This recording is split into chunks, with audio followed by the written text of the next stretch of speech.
Good morning, everyone, and welcome back to Municon. My name is Heidi Siegelbaum from the Washington Stormwater Center, and I have the pleasure of introducing Laurie Devereaux from the city of Bellevue, who's going to talk about the Lucky Dumpster, social marketing for stormwater pollution prevention. Please put your questions in the chat box, and we will take them at the end. And welcome, Laurie. Thank you. Thank you. Thank you very much. Hey, everybody. I'm going to talk to you a little bit about the regional dumpster campaign. Some of you have seen it, some of you may be involved in it, and I'm just going to give you an overview, crash course in 20 minutes of the whole thing, and just hopefully prompt some thought about your social marketing campaigns and share where we are. So a big part of this is what makes a dumpster lucky. I want to talk less about the details of exactly what's going on in a campaign and more about the process. And I'm going to start with this. What drives you nuts? This is how I choose a social marketing campaign. Instead of thinking of social marketing as a permit requirement box that you need to check, think about it as an opportunity for you to solve a problem for something that drives you nuts. You have the potential to make your work life better, perhaps easier, and improve water quality. Most of us do social marketing as a side part of our job, not as our main focus, but we can focus on those things that drive us crazy and make our work easier. So what are those things that drive you nuts? Put a couple ideas in the chat, either things that you've worked on or things you've thought about working on. This is Bridget, and she really hates dog poop left on the trails. So if you have other thoughts about what are some things that drive you nuts that might be resolved through behavior change.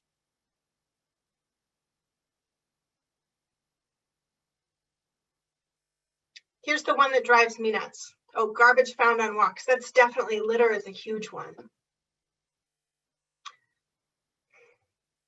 Oil slicks from vehicles. Oh, planting invasive species is a huge one.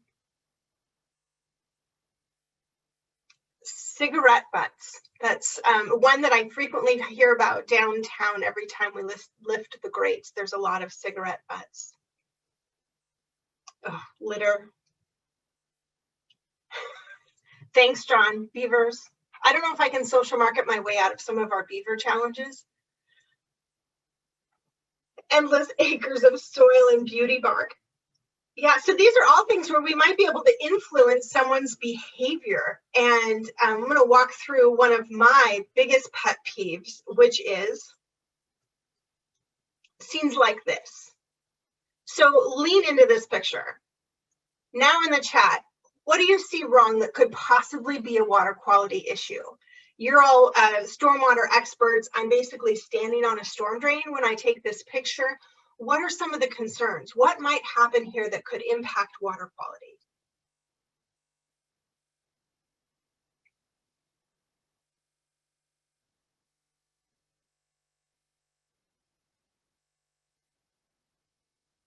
Great comments. There's trash everywhere. There could be leaks.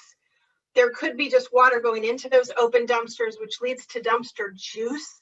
When these dumpsters are full of water and they get dumped, that juice then pours out onto the pavement and into the storm drains. Someone spotted that grease container. Someone else has a similar pet peeve because off to the left, you can just see a recycled cooking oil grease container. Someone says everything. That's legitimate. Everything here drives me crazy. If we look, I've got open lids in the back, overflowing containers, very likely have some leaks on this site. Bulky waste, huge debris that doesn't fit and doesn't belong in the dumpsters left all around the sites. Appliances, these don't belong in the dumpster as well. Garbage everywhere, the stuff that's all over there. They've clearly had some animals or just careless staff that just left it on the ground. Cooking oil splatters. This is another common one. So when I look at this site, there is more going on here than I can resolve with a brochure. How many times have you been asked if you have a brochure to fix something?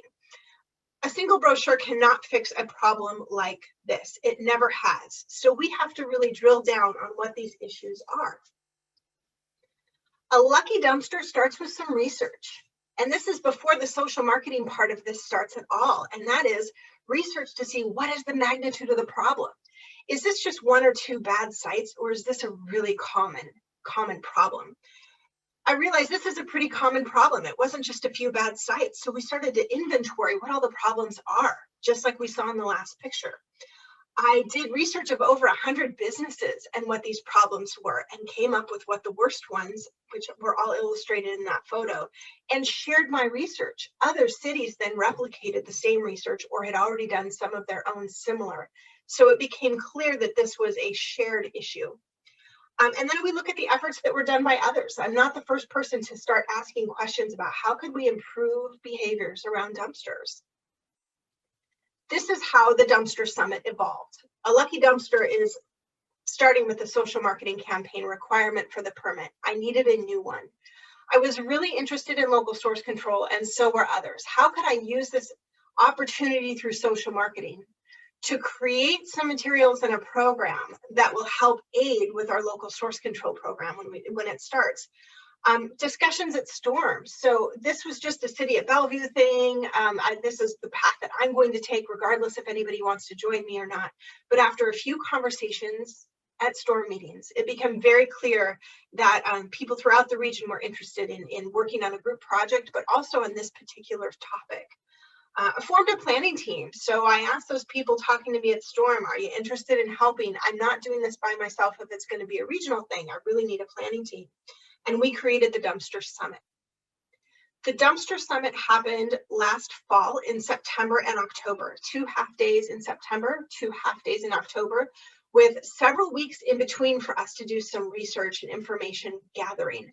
This was not just another social marketing training. I encourage everybody to attend whatever social marketing trainings you can, be them, whole day, 2-day, an hour here or there, whatever you can. But the Dumpster Summit was similar to a training in that we went through all of the steps, but it was also a workshop. To make sure that we were following all the right social marketing practices and really staying on the right track, I hired Nancy Lee to lead us through those 4 days of the Dumpster Summit. I required everybody, I asked everybody, that I don't have any written agreements, but I said, if you're going to attend this Dumpster Summit that we're providing, I need you to be there every day, and I need you to do the homework in between. So do the research that was being asked. Dumpster Summit has partners. So a lucky dumpster has a lot of people involved in wanting to change this behavior. These are my internal partners. So my own coworkers who are in waste reduction and recycling, my coworkers who do illicit discharge, my coworkers who do private drainage inspection. My partners include regional partners. So everybody that attended the Dumpster Summit, and also other stakeholders. So like it or not, I need to make my garbage hauler one of my partners in order to make this work. A lucky dumpster has multiple benefits. So I'm interested in the lids being closed to improve water quality. My recycling friends, they're interested in the dumpsters closed to preserve the value of the recyclable items. My hauler is interested in closing the dumpsters on garbages because the less that weighs, the less they're paying to dispose of it. One behavior. A lucky dumpster has a focus on one behavior. In this case, we really hashed this out at the Dumpster Summit. We chose that we want businesses to close the lids on dumpsters every time they take out the trash. Now, we had some options here. There were ideas that maybe we would target the leaks. Maybe we would target the bulky waste. Maybe we would target those disgusting oil recycling containers. And we really stuck to lids because this was one of the most common behaviors. And kind of like the plastic straw, it felt like a gateway behavior. It's also one that the businesses have control over. And so that gets me to the next one, which is one target audience. We're going to go with commercial. Part of the Dumpster Summit was looking into what our different options were for the target audience. And we really did discuss what they could be. Is our hauler a target audience? Is it multifamily? There was a strong desire to reach out to our multifamily communities, and I know there still is. But with multifamily, we felt like they needed more of a personal touch. We felt like multifamily might be harder during COVID because of that. And with multifamily, no one stepped up to be a champion to follow that plan through. But several of us decided that the lids one was interesting enough that we wanted to continue after the dumpster summit, developing a full campaign around lids, partly because it works so well for local source control. Businesses have a couple people who take out the trash, whereas multifamily could have hundreds on one property. So this was going to help us narrow down our target audience. And we were hoping perhaps this was going to be a little easier to do outreach during COVID. This was a big part of the dumpster summit and why it was worth it for me to host. Now, I've put a lot of time and effort into the coordinating and hosting side of this project. But part of the dumpster summit was actually teaching everybody through Nancy Lee about how do we do audience research, and then taking the time between the first and second half of the summit to go out and collect this information. So I had 20 plus jurisdictions going out and interviewing at least a couple businesses each. We had so much data about what are the barriers to closing lids, what are the benefits, motivators, competition, and influential others. This data is what we used then to create some of our materials. So what stood out? What are the communication points when we talk to our businesses? It's less smell, fewer pests, and no rain inside. So taking the time to go through these social marketing steps really leads to a lucky dumpster because we know the key points to hit. After the dumpster summit, we've chosen our topic. It's going to be lids. We've chosen our target audience. It's going to be commercial. Now we need to really finish developing the campaign. And that means drafts of materials. What's our slogans going to be? What's the art going to look like? Focus groups where we go back to some of the businesses, managers, people who take out the trash, and ask them, what do you think of these ideas? What do you think of these images? Does this work and convey our message? We needed to create materials because we need to communicate with people what we want. Keep the lid shut. Here's some sample materials. The sticker just says shut it. It goes right on the dumpster. The sign on the left goes a sign for the dumpster enclosure area. It also gets a poster offered for the inside of the back door. So the person taking out the trash gets that prompt. Materials include a pledge. If businesses want to pledge to shut the lid every time they take out the trash. And the little round symbol, it says, we shut the lid on water pollution. It's a window cling. So if they want to take the pledge, they can choose to put the window cling in the window. We've also discussed many tools, and different jurisdictions are now implementing different tools. And for some, it is a stool, because reaching the lids came out as a common issue that people were having, why they weren't shutting the lid every time.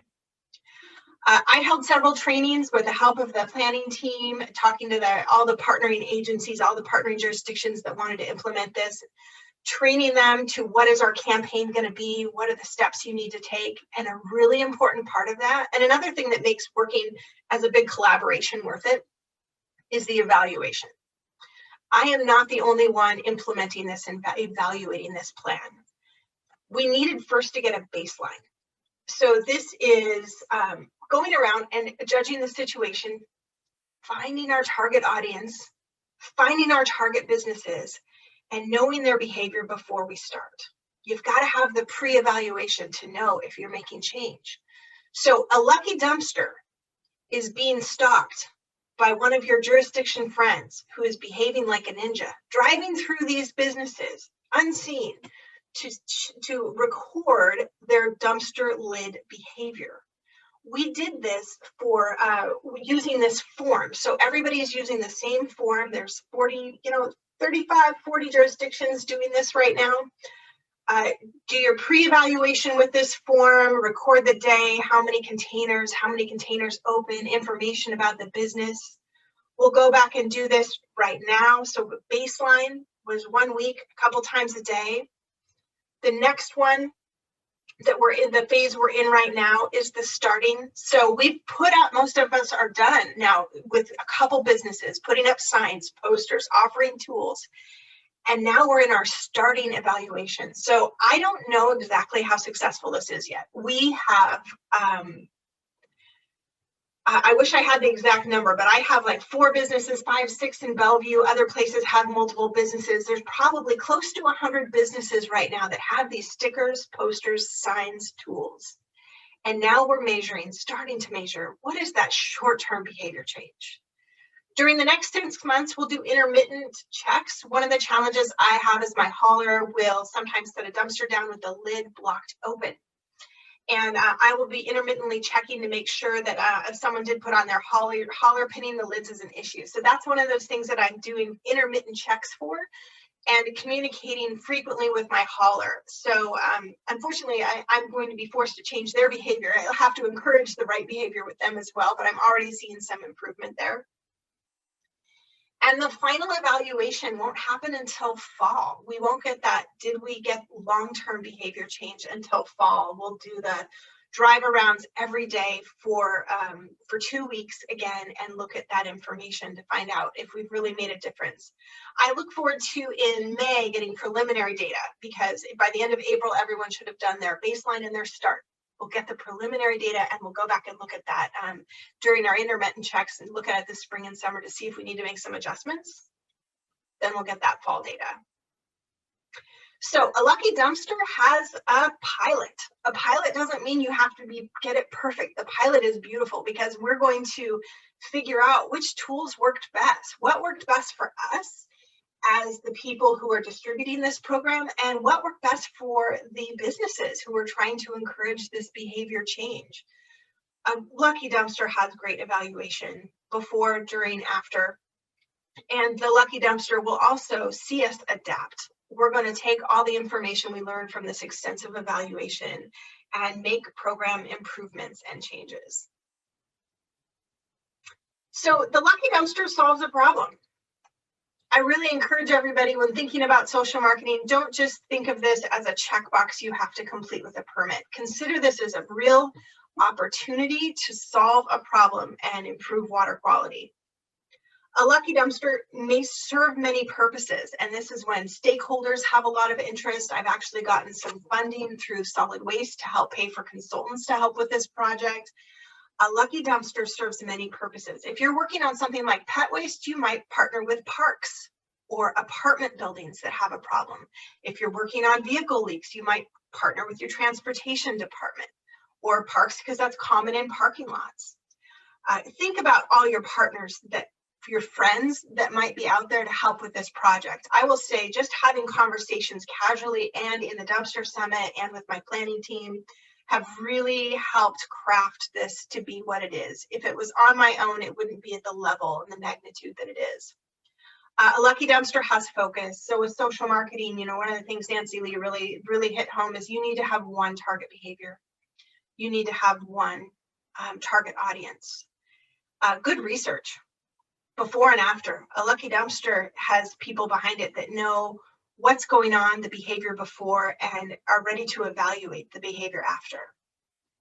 A lucky dumpster also has a pilot.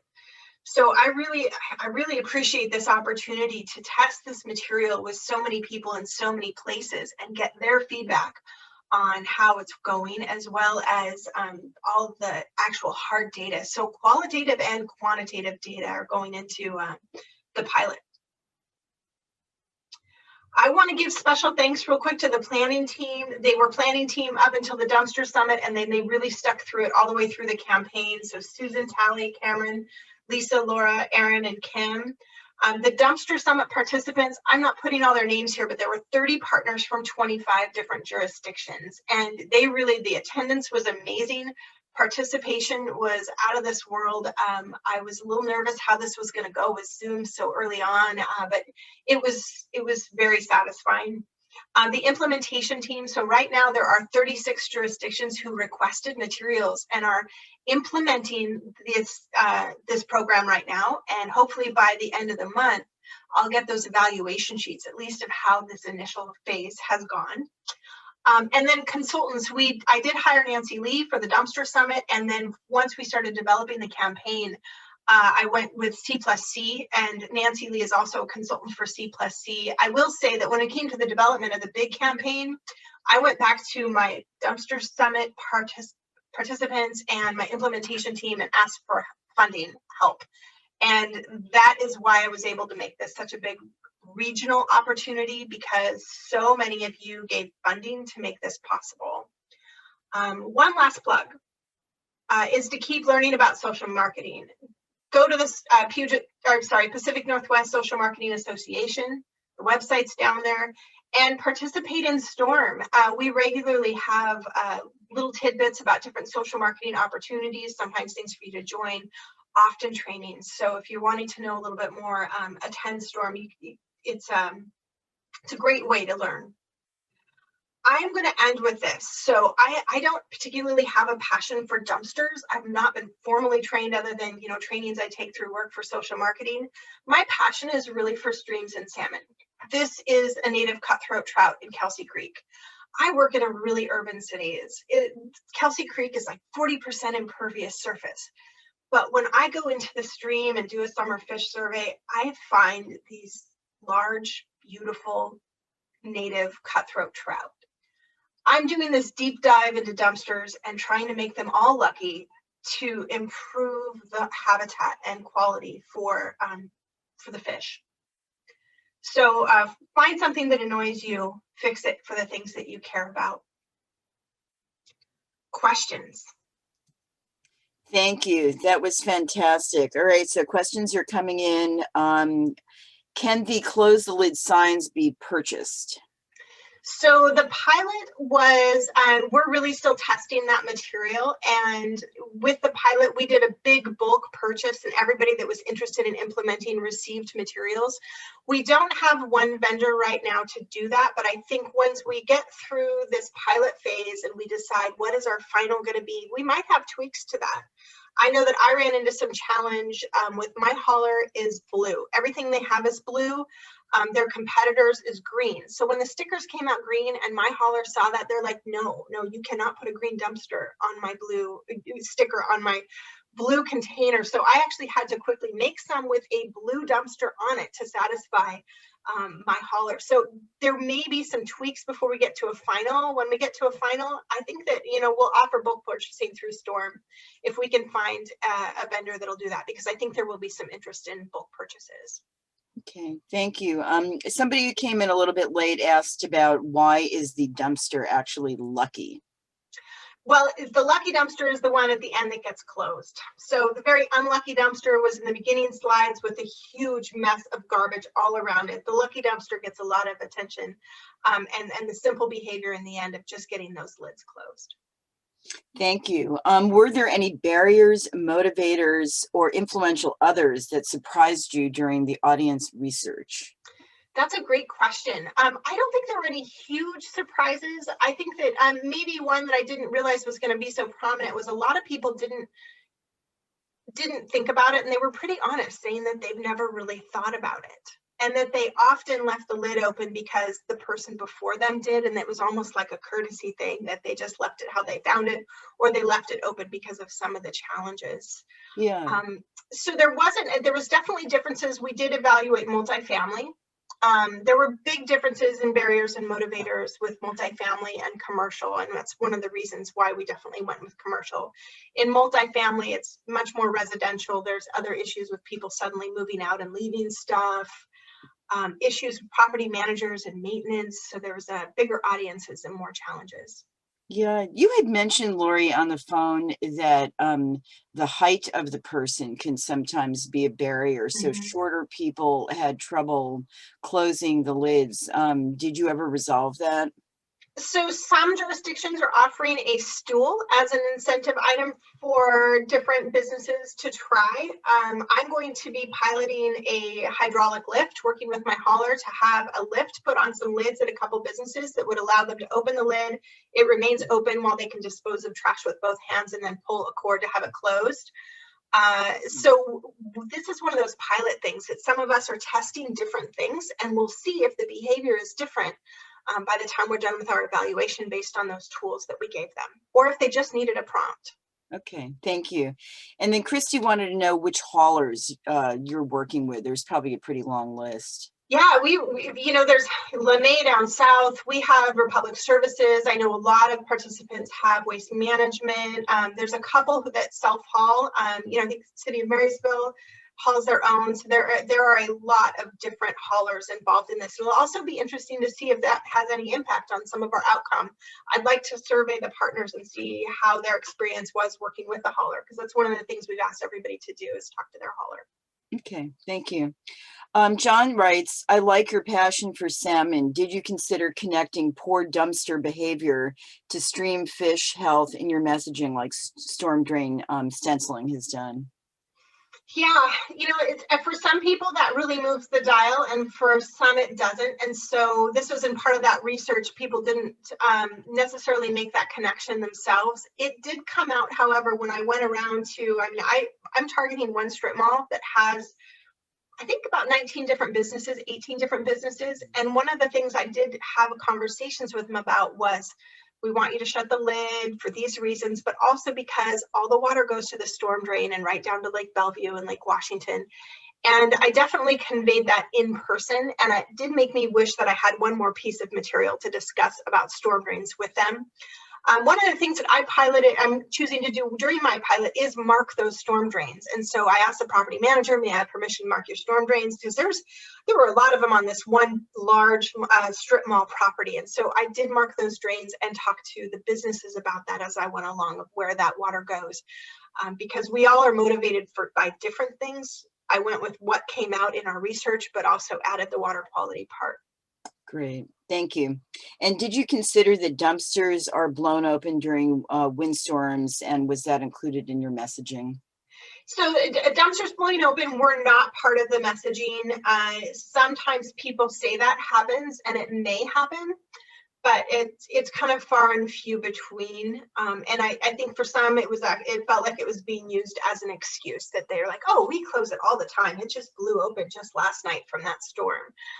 But a lot of them are at a pretty steep angle, and there is no way that they could blow open. Some of the flatter ones, they definitely could.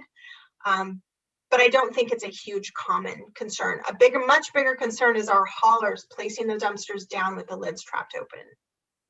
Yeah, interesting. Okay, has anyone suggested to a business to add a recycled dumpster to eliminate garbage being set on the ground because of overflowing garbage dumpsters?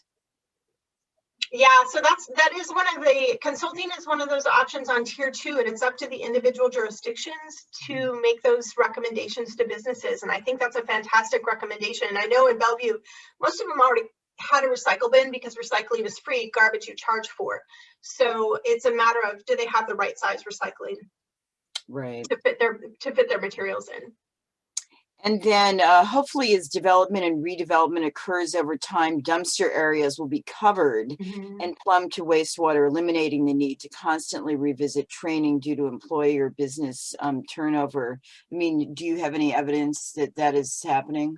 Oh, absolutely. I'm not spending any time in downtown Bellevue, because with redevelopment, most of their dumpsters are in covered areas. I'm really targeting the older areas where there's no covers, and there's not going to be any time soon. So I do hope that we evolve out of this problem over time.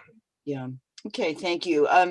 We have time, I think, for one last question. Why was the message about the increased cost to haul wet trash left off the sign? Money seems to be a good motivator. Yeah, so that cost is really transferred onto the hauler, not the business. So the business has, if they have a 10-yard container, whether it gets wet or not doesn't change the price of their garbage. They're still paying for a 10-yard container. Where it gets charged is for the hauler to dispose of it. So that is incentive instead for my hauler to set the dumpster down with the lids closed, and with the recycling to set it down with the lids closed, because then it preserves the value of the recycle items as well. So that cost is not directly to the business, it is to the hauler, but it's incentive for them to cooperate. So that'll be your next project. Oh, that's a big one. They were considered as a target audience, but too challenging at this time. Right. Okay, well, I think that we might be at time unless anybody has any more questions. Did you want to leave us with any thought? Laurie, is there some major takeaway for us? Well, I just really appreciate everybody implementing. I can't wait to get the results in May, at least the preliminary results, and we'll share at the end of the year, I'm sure, what our next steps are, what we're going to stick to move this forward. And I just look forward to everybody getting getting the details and participating in the future. And great title. Absolutely Thank you. fabulous. Yeah, you definitely get like a gold star for that, because that matters too, because it's catchy. Thank you. Yes. All right. Well, thank you, everyone. Enjoy the good weather, and we'll see you later. Thank you again. Thanks, guys. Bye-bye.